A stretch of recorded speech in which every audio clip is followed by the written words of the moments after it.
하나님의 말씀 보겠습니다. 고린도전서 3장 16절에서 17절 말씀, 두 절의 말씀 보도록 하겠습니다. 3장 16절에서 17절 두 절 말씀입니다. 합독해서 읽으면 좋을 것 같습니다. 읽겠습니다. 시작. 너희는 너희가 하나님의 성전인 것과 하나님의 성령이 너희 안에 계시는 것을 알지 못하느냐? 누구든지 하나님의 성전을 더럽히면 하나님이 그 사람을 멸하시리라. 하나님의 성전은 거룩하니 너희도 그러하니라. 오늘 바울은 또 편지를 쓰고 있습니다. 근데 16절 마지막을 보시면 알지 못하느냐 이런 식으로 얘기를 하고 있습니다. 알지 못하느냐 이런 말을 하죠. 이것은 뭐 진짜로 모르느냐, 그 사실을 모르냐 이런 질문이 아니라 어떻게 보면 질책하는 그런 분위기죠. 알지 못하느냐, 뭐 그거 압니까 모릅니까 이런 질문이 아니라는 거죠. 왜 그런 식으로 사느냐, 지금 이 얘기를 하고 있는 겁니다. 질책을 하고 있는 것이죠. 바꿔서 말하면 알지 못하느냐, 이런 것을 왜 알지 못하느냐, 바꿔서 좀 표현을 해보자면 왜 이런 것조차도 모르고 있습니까 여러분, 이렇게도 말할 수 있을 것 같고, 또 어찌 이런 것도 모를 수가 있습니까 성도 여러분, 이렇게도 말할 수 있을 것 같습니다. 이 정도도 몰라서 되겠는가, 성도라고 하면서 이 정도도 몰라서 되겠는가 하는 그런 의미가 강조를 하면서 그런 의미로 지금 바울이 말하고 있는 것이죠. 좀 격앙된 그런, 어떻게 보면 좀 화가 난 것 같은 그런 표현이라고 할 수 있습니다. 알지 못하느냐, 이런 말은 이제 바울이 편지를 여러 개 썼잖아요. 바울의 편지를 이제 쭉 다 살펴보면 똑같은 표현이 헬라어 기준으로 로마서에 2번 나옵니다. 알지 못하느냐, 이게 2번 나오고, 나머지는 전부 다 고린도 전서에서만 이런 표현을 씁니다. 10번이나 쓰고 있습니다. 고린도 전서만, 그러니까 바울 총 편지에 12번이 쓰는데 고린도 전서에서만 10번이나 지금 알지 못하느냐 이 표현을 쓰고 있다는 것이죠. 그래서 편지를 쓸 때 바울도 이제 감정을 가지고 편지를 씁니다. 이제 유기적인 영감이기 때문에, 우리의 성경의 영감은, 유기적인 영감은 이제 사람의 어느 정도 그 감정이 인정된다는 말입니다. 완전히 그 기계적인 영감처럼 막 이렇게 글자 그대로 막 받아 쓰는 이런 영감설이 아니라, 우리가 믿는 것은 유기적인 영감설. 바울도 어느 정도 자기의 이 감정이나 이런 것이 충분히 성경에 포함될 수 있다는 말입니다. 이 개인의 감정이. 그래서 이 편지를 읽어보면 그런 걸 우리가 좀 느낄 수가 있는 것이죠. 사람도 이렇게 좀 카톡 같은 것만 봐도 우리가 이 사람이 지금 어떻구나, 상태가 어떻구나, 이런 걸 대충은 우리가 알 수가 있죠. 그런 것과 마찬가지로 이 편지를 보면 그런 분위기가 있습니다. 갈라디아서를 봐도 좀 그런 아주 좀 날이 선 그런 말을 갈라디아서에서도 퍼붓는 그런 것을 우리가 볼 수 있는데, 막 저주를 받을 것이야 막 이런 식으로 바울이 얘기합니다. 갈라디아서를 보면 아주 무섭게 얘기합니다.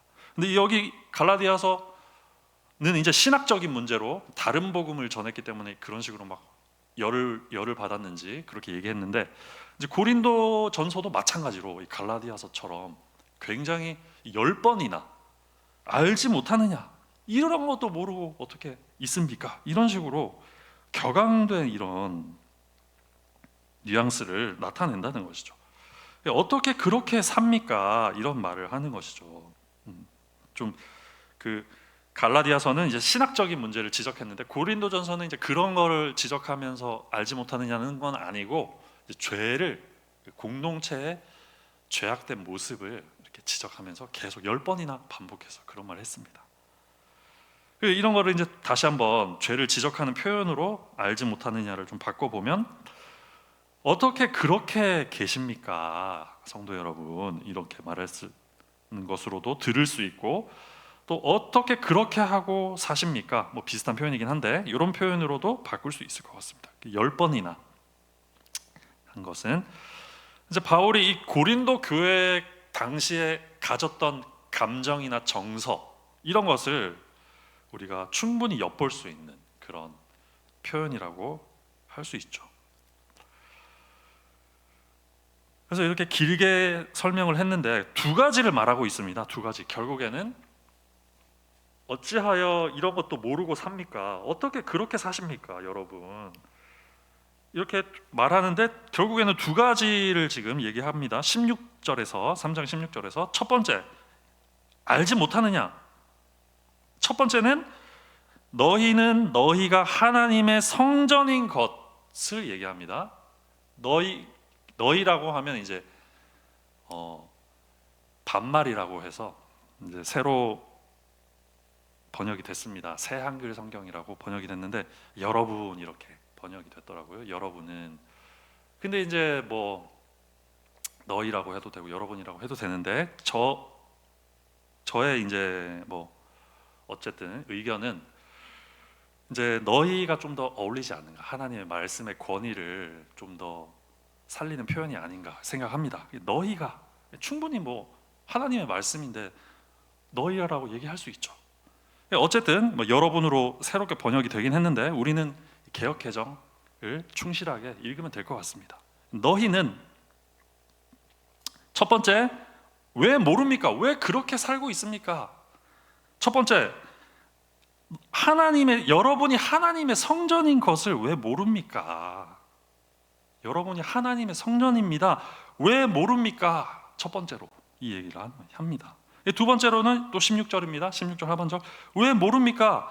하나님의 성령이 여러분 안에 계시는데 왜 모르고 살고 그렇게 하고 있습니까? 이 두 가지를 결국에는 얘기를 하는 것이죠. 간단한 내용이죠. 왜 알지 못합니까? 왜 모릅니까? 왜 이런 식으로 하고 삽니까? 첫 번째, 왜 하나님의 성전인 거 왜 모르고 있습니까? 여러분 하나님의 성전인데 왜 모릅니까? 두 번째, 하나님의 성령이 여러분 안에 있습니다. 왜 모르십니까? 바울이 얘기합니다.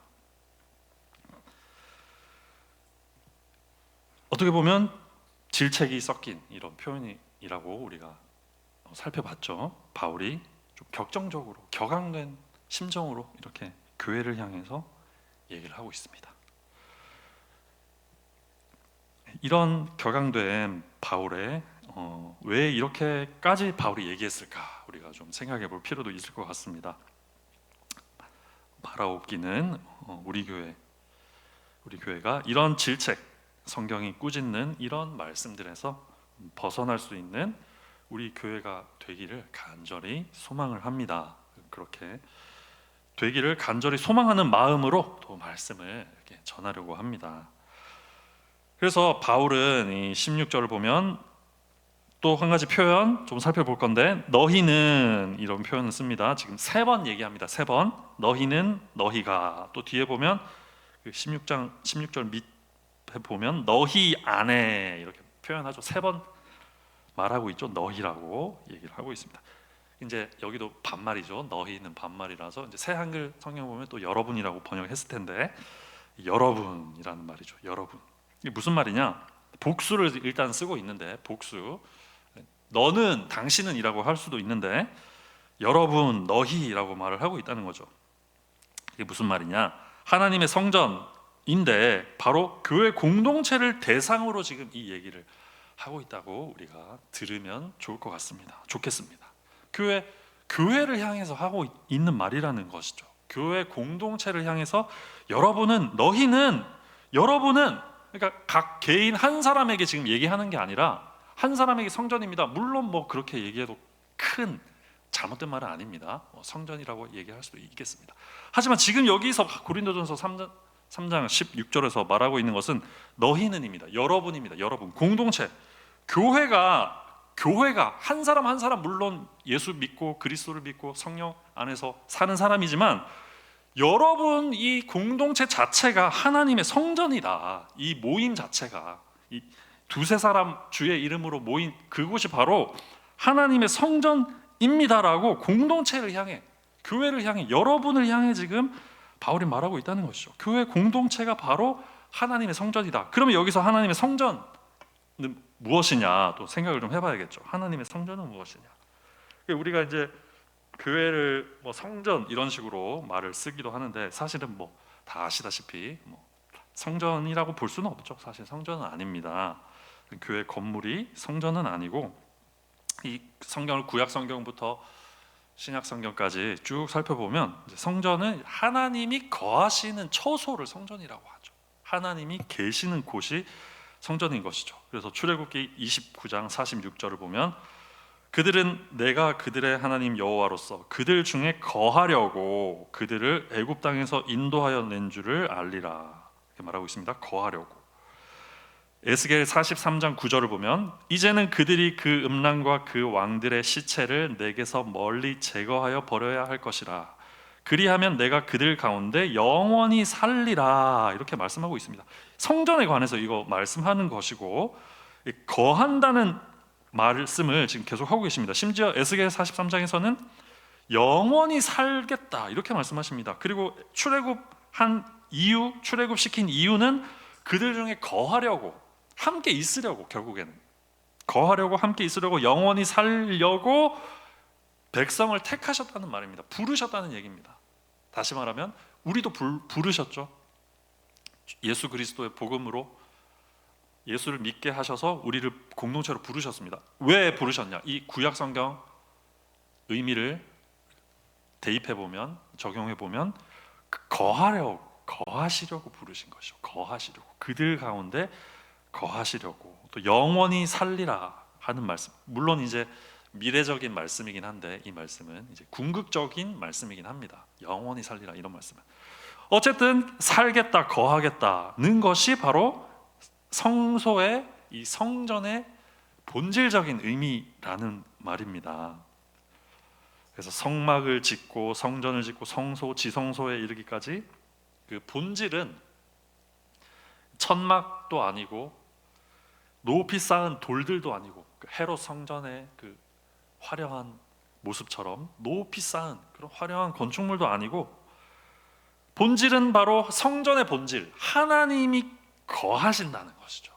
하나님이 함께 하신다, 하나님이 계신다. 에스겔 표현에 따르면 하나님이 산다, 하나님이 사신다. 그것이 바로, 그 곳이 바로 성전이라고 신약 구약에서 줄기차게 말씀을 하고 있다는 것이죠. 성전의 본질은 무엇이냐? 하나님의 성전의 본질은 무엇이냐? 뭐 어떤 유형적인 것이라고 물론 말할 수도 있겠지만, 그건 본질적인 건 아니죠. 본질은 하나님의 함께 하신다는 것이 성전이다는 것입니다. 근데 바울이 어떻게 말하느냐? 너희는, 여러분은 하나님의 성전이다. 바울이 지금 그 얘기를 하고 있는 것입니다. 근데 왜 그것을 모르십니까? 또 이렇게 질문하고 있는 것이죠.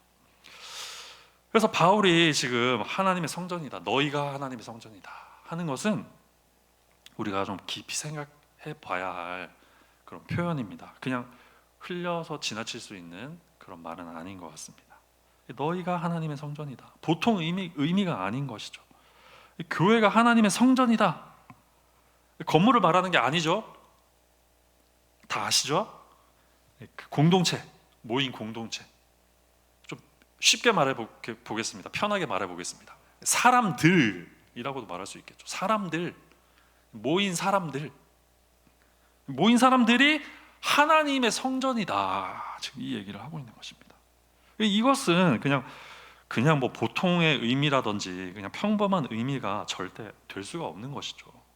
우리가 이걸 좀 깊이 생각해 보면, 교회가 하나님의 성전이다, 모인 사람들인데 하나님의 성전이다, 이 말은 각 개인과 개인들이 합쳐서 공동체로 모인 이 교회라는 이 공동체가, 이 사람의 집단이 얼마나 위대하고 얼마나 큰 영광을 가져야 하는지, 이 공동체가 하나님의 성전이기 때문에 그 하나님의 영광을 가지고 있는 곳이 되어야 한다는 것을 표현하고 있는 엄청난 의미가 담긴 그런 말씀이라 할 수 있습니다. 하나님의 성전이다, 너희가 하나님의 성전이다. 그래서 그 말을 하고 있는 것이죠. 그래서 이 바울의 말은 바로 하나님께서 이 회중 가운데 거하신다는 뜻이 되는 것입니다. 하나님께서 공동체 안에, 우리 교회 안에, 교회 사람들 안에 거하신다라는 말이 바로 오늘 바울이 말하고 있는 의미입니다. 그래서 그 말을 즉시 우리에게로 이제 적용해보고 생각해보면, 우리들은 무엇인가? 우리들은 어떤 사람들인가? 이 교회 공동체는 무엇인가? 생각해볼 수 있어야 하겠죠. 우리들이 바로 하나님이 거하시는 하나님의 성전이다, 이 말을 지금 바울이 전해주고 있는 것입니다. 우리가 이 사실을 반드시 좀 인식하고 또 알 수 있으면 좋겠습니다. 그것은 우리가 하나님의 성전이라는 사실입니다. 우리는 과연 이 사실을 얼마나 알고 있는가? 바울이 질문했죠. 알지 못하느냐 질문했는데, 우리도 한번 좀 되새겨 볼 필요가 있을 것 같습니다. 이 말씀을 통해서 우리의 모습을 질문을 해볼 수 있을 것 같습니다. 우리는 이것을 알고 있는가? 실제적으로 경험하고 있는가? 우리 공동체 안에, 우리 모임 안에, 우리의 어떤 그런 그룹 안에, 사람들 안에서 하나님의 성전이, 이 모습이 보여지고 있는가? 이런 질문을 해볼 수 있을 것 같습니다. 그래서 하나님의 성전인 것을 얘기했고, 바로 곧 이어서 이제 16절 두 번째 하반절로 넘어가면 반드시 따라오는 그런 사실이 또 발견됩니다. 하나님의 성전이란 말은 무엇이냐? 하나님이 거하시는 곳이죠. 그럼 그것이 구체적으로 무슨 말이냐? 구체적으로 16절 하반절에서 설명하고 있습니다. 바로 성령이 거하시는 곳이다. 공동체 교회가 성령이 계시는 곳이며, 하나님의 성령이 믿는 자들 안에는 계신다고 말을 하고 있습니다. 즉 다시 말해서 예수 그리스도를 주님으로 고백하는 성도들이 예배로 모입니다. 이거는 뭐 단순한 사건이 아닙니다. 뭐 우연히 일어나는 것도 아니고, 뭐 어쩌다가 보니 우리가 모였다 이런 것도 아닙니다. 태초 이전에 계획하심에 따라서 택함 받은 백성들이 이 지상교회에 모이는 겁니다. 한 공동체로 허락해 주신 교회로 그들이 모입니다. 그들이 모여서 기도하고 예배하고 할 때 반드시 나타나는 일은 뭐냐? 성령이 계시다는 것이 가시적으로 나타날 수밖에 없다는 것입니다. 그 얘기를 지금 바울이 알지 못하느냐 이렇게 질문하면서 우리에게 알려주고 있는 것이죠. 다시 말해서 공동체 안에, 교회 안에 성령님이 계셔야 한다. 계실 것이다. 그리고 계신다. 실제적으로 계신다. 나타나신다. 증거가 되신다. 증거가 되신다는 말은 증거가 나타나신다, 이런 말로 할 수 있겠죠. 역사하신다. 고린도전서 앞부분에 2장이었나요? 1장이었나요? 성령의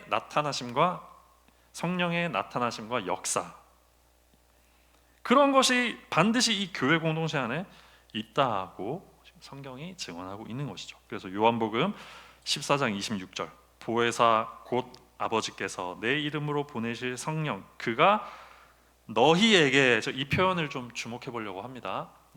개인에게 나타나는 게 아니라는 그 얘기를 지금 말씀드리는 겁니다. 성령이 어떻게 나타나시냐, 누구에게 역사하시냐, 물론 개인에게도 하시죠. 개인의 심령에도 역사하셔서 말씀에 반응하게 하시고, 결국에는 뭐 믿게 하시는 거는 개인에게 역사라고 볼 수 있지만, 그것이 다가 아니죠. 이 성경이 말하는 건 교회가 마지막입니다. 결국에는 교회입니다. 교회가 구원받고 들려 올라가는 것입니다. 성령께서 요한복음 예수께서 말씀하신 길 14장 26절, 보혜사 곧 아버지께서 내 이름으로 보내신 성령, 그가 너희에게 모든 것을 가르치시고 너희에게 가르치신다. 또 요한복음 15장 26절, 내가 아버지께로부터 너희에게 보낼 보혜사, 또 너희에게로 말하고 있습니다. 공동체에게 성령이 오신다는 것이죠. 요한복음 16장 13절, 그러나 진리의 성령이 오시면 그가 너희를 모든 진리 가운데 인도하신다. 사도행전 1장 8절, 오직 성령이 너희에게 임하시면 너희가 권능을 받고 땅끝까지 복음을 전하리라, 이렇게 말씀하셨습니다. 너희에게. 말씀드리는 건 무엇이냐?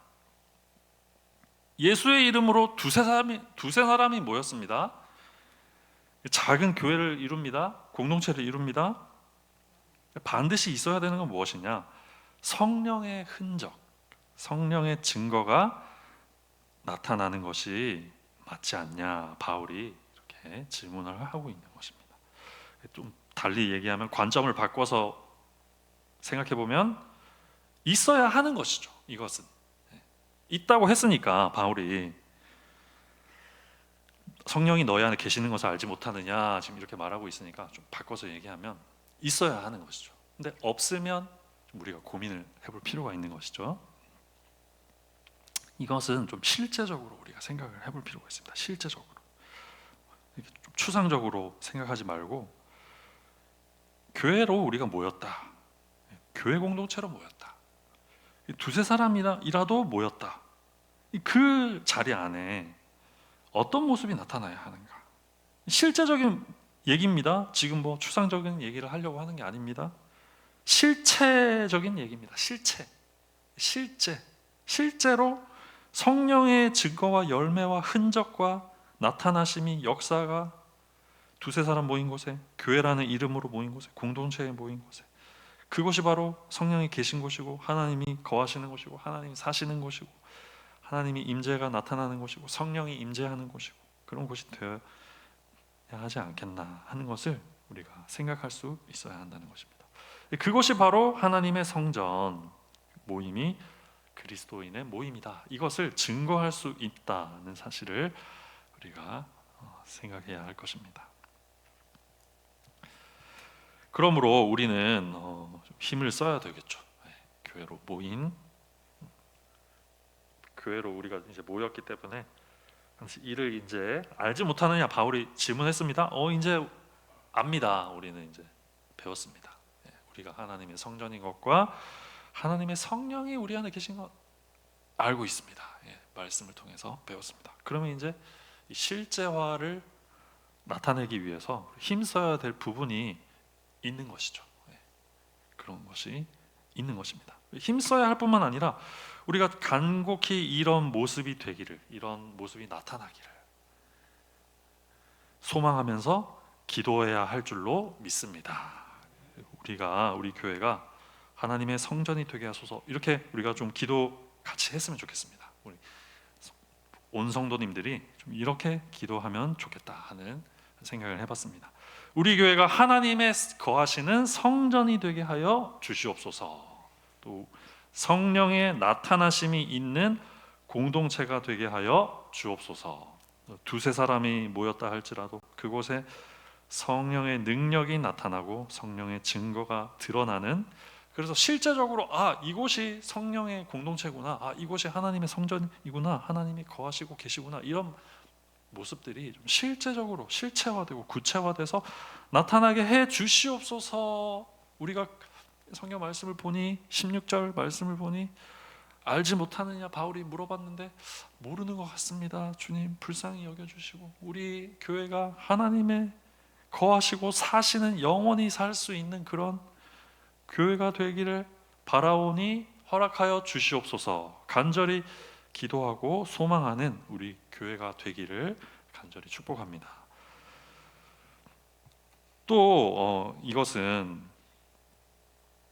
여러 가지 그리스도의 흔적, 진리이신 그리스도의 흔적, 또 하나님의 말씀, 그리스도의 복음 증거되고 나타나기를 또 소망할 수 있을 것 같습니다. 진리가 예수님이기 때문에 또 예수님이 나타나야 된다, 이런 말이기도 하죠. 진리를 알게 하리라는 것은, 진리가 무엇이죠? 진리는 예수님이죠. 내가 곧 길이요 진리요 생명이라. 진리를 가르쳐 주겠다 하는 것은 이제 예수님을 가르쳐 주겠다라는 뜻도 됩니다. 그러니까 이 진리가 나타나고 예수님이 나타나고 또 성령의 증거인 그 모임에서, 공동체의 모습에서 예수의 모습이 결국에는 나타나야 하는 것입니다. 예수의 모습이 나타나고 사랑, 희락, 화평, 오래 참음, 자비, 양성, 충성, 온유, 절제, 이런 모습들이 나타나고 실제화 될 수 있기를 간절히 소망하고 축복합니다. 그래서 너희는 어찌하여 알지 못하느냐, 이런 책망을 했는데 그런 것이 아니라, 그런 책망을 받는 그런 교회가 아니라 알고 있구나. 너희는 알고 있구나. 또 너희는이라고 하면 또 반말이라고 또 그럴 수 있는데, 여러분은 알고 계시는군요. 여러분이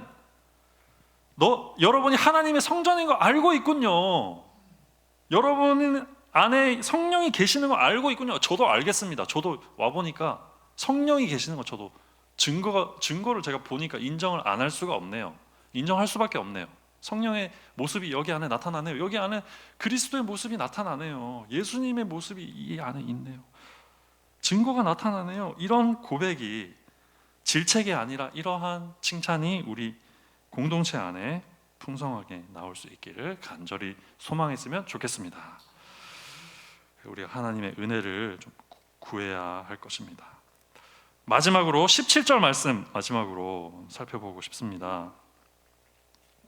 17절 말씀 읽어보면 아주 심각한 말씀을 사실은 하고 있습니다. 심각한 경고입니다.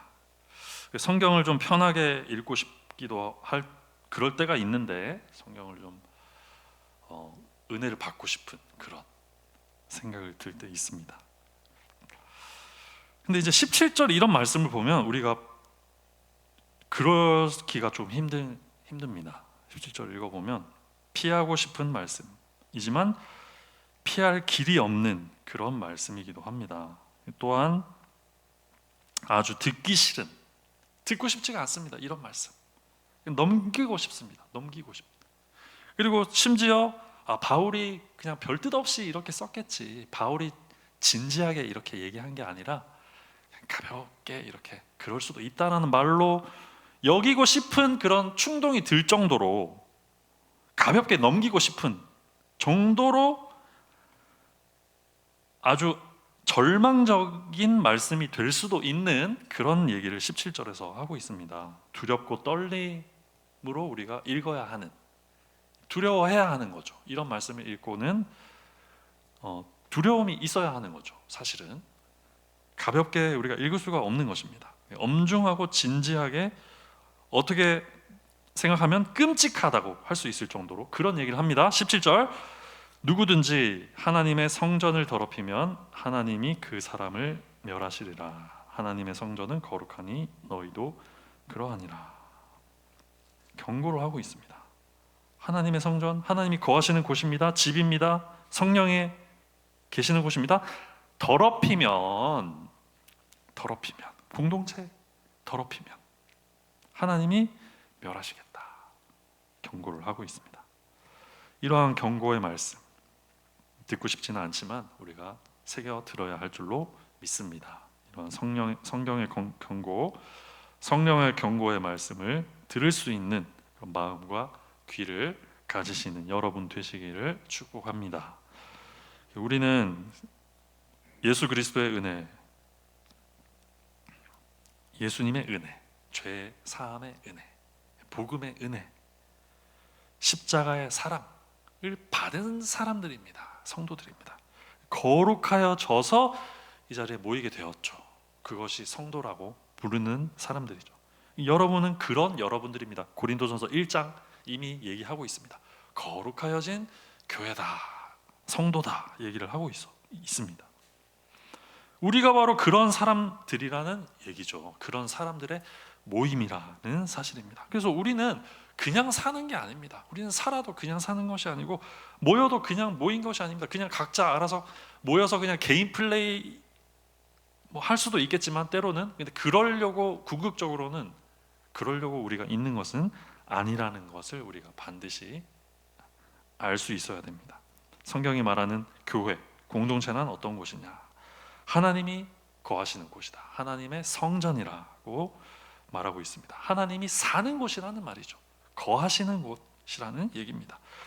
그런 성전이 바로 우리 공동체다. 거룩한 하나님이 계시는 곳이라는 정체성을 가진 것이 바로 우리들입니다. 교회라는 사실이죠.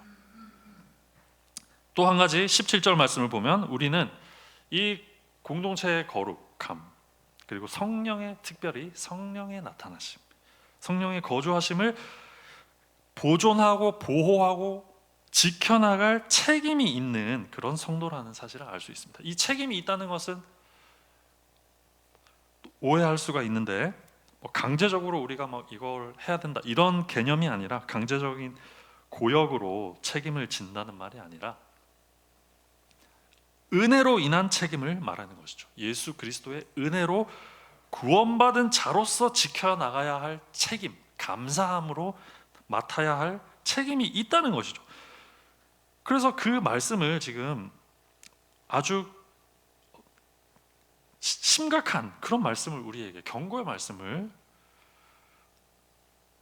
내리고 있는 것입니다. 누구든지 하나님의 성전, 하나님이 거하시는 곳이고 성령의 처소인데 하나님의 성령을 더럽히면 안 된다. 그러면 절대로 안 된다. 공동체를 해야 해서는 절대 안 된다고 지금 성경이 경고하는 겁니다. 이거를 우리가 새겨 들을 수 있어야 하는 것입니다. 멸하여진다. 그런 사람은 멸하여진다고까지 말씀을 하고 있습니다. 그 이유는 바로 하나님이 거룩하시기 때문이다고 말씀을 합니다. 하나님이 그러하시기 때문입니다. 우리가 그래야 하는 이유, 교회를 세워나가야 하는 이유, 그것은 우리 공동체가 바로 거룩하신 하나님께서 거주하시는 집이기 때문인 것입니다. 우리는 성령이 거하는 초소가 바로 우리입니다. 우리, 나 혼자만이 아니죠. 성경이 말하는 것은 언제나 성령과 관련해서 너희들이었죠. 너희들, 여러분입니다. 여러분. 그럼 우리는 마지막으로 생각을 해볼 수 있어야 합니다. 우리는 과연 무엇이 되어야 하는가? 우리는 무엇인가? 우리의 정체성은 무엇인가? 생각해보고 좀 답을 할 수 있게 되기를 간절히 축복합니다. 우리가 바로 성령이 거하시는 그런 처소가 되기를 간절히 축복합니다. 이러기 위해서는 우리 간구하고 애쓰고 지켜나가고 책임을 생각할 뿐만 아니라 또 회개하며 나아가야 할 것입니다. 회개. 이전에 그러지 못한 것을 회개하며 또 나아갈 수 있는 그런 성령의 은혜가 나타나기를 간절히 소망합니다.